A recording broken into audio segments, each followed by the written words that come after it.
माशाल्लाह जामिया इशाअतुल उलूम के अंदर हम लोग हैं।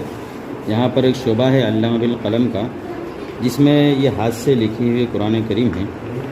इसकी खासियत ये है कि हर पेज की हर लाइन हरफे अलिफ से शुरू। अल्हम्दुलिल्लाह माशाल्लाह देखो ये सफ़े पर आप देख सकते अजीब हो, व गरीब हुनर।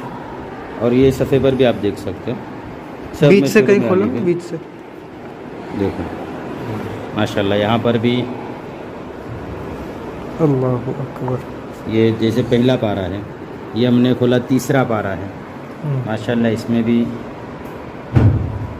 इसी तरह ये सातवां पारा है। देखो दोनों सफ़े पर इसी तरह है। बच्चों का लिखा हुआ ये जो सफ़ा है ये भी, और ये बच्चों ने लिखा हुआ है।